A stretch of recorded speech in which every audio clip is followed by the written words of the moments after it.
আসসালামু আলাইকুম everyone, welcome back my new video. তো চলে আসলাম অনেক দিন পর ভিডিও নিয়ে। গেস করুন তো এটা কিসের ভিডিও?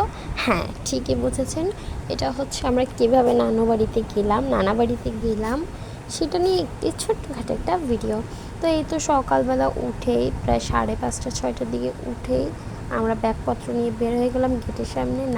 নামতেই দেখলাম প্রচুর পরিমাণ বৃষ্টি পড়ছে।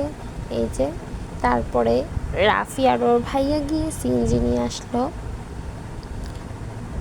তারপর আর কি সিএনজি চড়ে আমরা চলে যাচ্ছিলাম সায়দাবাদে। আমরা যাব হচ্ছে খুলনা মোড়লগঞ্জে আমার নানা বাড়িতে, মানে আপনাদের সবার লাকি আপা, মানে আমার আম্মুর বাবার বাড়িতে। তো আম্মু অনেক দিন ধরেই ভাবছিল যে নানার সাথে দেখা করতে যাবে, আর কি সময় হয়ে ওঠেনি, আর সেরকম একটা পরিস্থিতিও ছিল না। এই তো তারপর আমরা বাসে উঠে গেলাম, আর এই যে এই মহাশয় দাঁড়িয়েছিল যে কখন বাস ছাড়বে এবং সে যাবে। তো যেটা বলছিলাম, তো অনেক দিন ধরেই নানাও কান্নাকাটি করছিল যে দেখবে, যেহেতু নানা একদমই একা এখন বাড়িতে, তাই জন্য আর কি তার অনেক দেখতে মন চাচ্ছিল আমাদের। তো আম্মু সবাই সুযোগ করে এই তো বের হয়ে পড়লো। তারপর দেখুন আমাদের কত জিনিসপত্র হয়ে গেছে। এই যে গাছ দুটো নানির জন্য কেনা হয়েছিল। আম্মু নানিকে কথা দিয়েছিল যে মানে বলেছিল আর কি যে নানির কবরের পাশে কৃষ্ণচূড়া গাছ লাগাবে, তো তাই জন্যই আসলে কেনা। নানি তো মারা গেছে অনেক দিনই হলো, তাই জন্য আম্মু খুব যত্ন করে গাছ দুটো কিনে নিয়ে যাচ্ছে। আসলে সেদিকে এই গাছগুলো পাওয়া যায় না, আর পাওয়া গেলেও অনেক দূরে, যেহেতু আম্মুর হাতে সময় খুবই কম, মানে আমরা বেশি দিন থাকবো না, তাই জন্য ঢাকা থেকে কিনে নিয়ে গেল। আর ভালো দেখে আমাদের পরিচিত লোকের কাছ থেকেই কিনে নিয়ে গেছে। তারপরে এই তো বৃষ্টি টিষ্টি কমলো, এখন সকালও হয়ে গেল। আমরা কিছু খেয়েই বের হইনি, একদমই না খাওয়া। আম্মু কিছু খাবার জিনিস নিয়ে নিয়েছিল।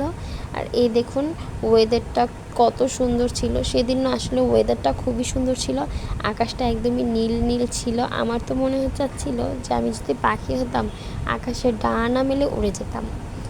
তো এই তো বাসের ভিতরে খুবই ঘুম পাচ্ছিল, একটু ব্রেক দিল। তারপরে আম্মু আর আমি কফি খেলাম, এবং রাফি এখানে পাওয়ার নামের একটি ড্রিঙ্ক খেলো। এটা খেয়ে তো রাফির বেহাল অবস্থা হয়ে গেল।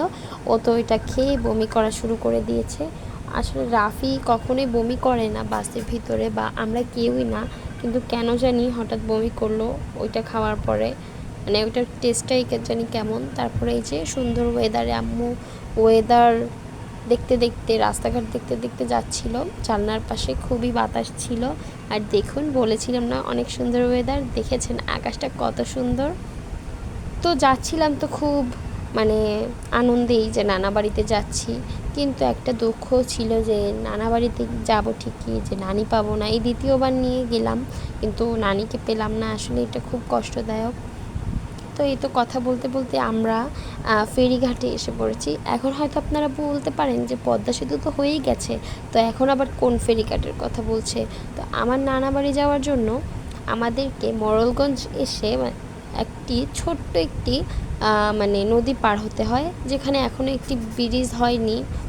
এই যে ফেরি পারাপারের জন্য আমরা এসে পড়েছি বাসটা নিয়ে, মানে বাসওয়ালা এসে পড়েছে আর কি।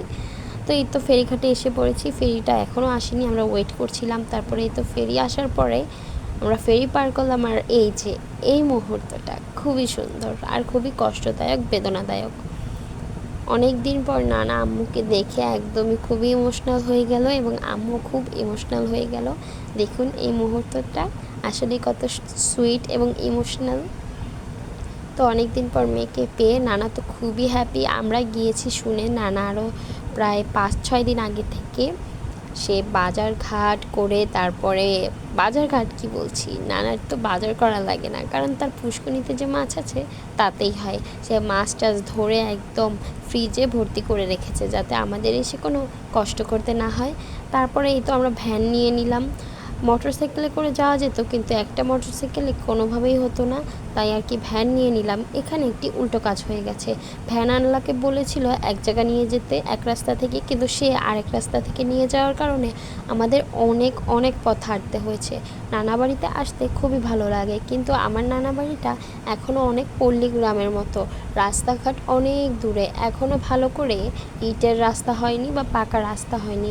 এই দেখুন কতটা দূরে, প্রায় 40 মিনিট আমরা আমরা এত জার্নি করে হেঁটেছি, ওই অত দূরে ভ্যানটা মানে ভ্যানালা চলে গেছে, এখন নানা মাথায় করে এগুলো নিবে, আমরা সবাই টেনে টেনে নিচ্ছিলাম। এখান থেকে অনেক দূর, প্রায় 40 থেকে 50 মিনিট আমরা হাঁটতে হয়েছে। তারপরে তো আমার ভীষণ রাগ উঠেছে, কারণ আমার শরীরটা খুবই ক্লান্ত ছিল। পরে তো আমি চিল্লাতে চিল্লাতে যাচ্ছিলাম। আমি এরকম প্রতিবারই যখনই আসি এরকম রাগ উঠে, এই রাস্তায় হাঁটতে হাঁটতে অনেক কষ্ট হয় আর রাগ উঠে, আর নানার সাথে চিল্লাই যে এই গ্রামে আর আসবো না। কিন্তু ঠিকই নানার টানে যেতেই হয়, কি আর করার। পরে এই তো চলে গেলাম অনেক কষ্ট করে, আরও কিছুক্ষণ এখান থেকে আরও 10 মিনিট হাঁটার পরেই কিন্তু আমার নানা বাড়ি।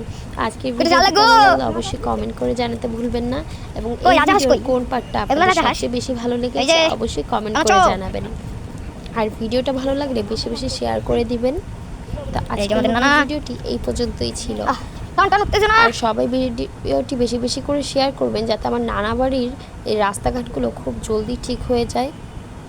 আর সামনে ছিল আরও অনেক কাদার জন্য হাঁটতেই পারছিলাম না।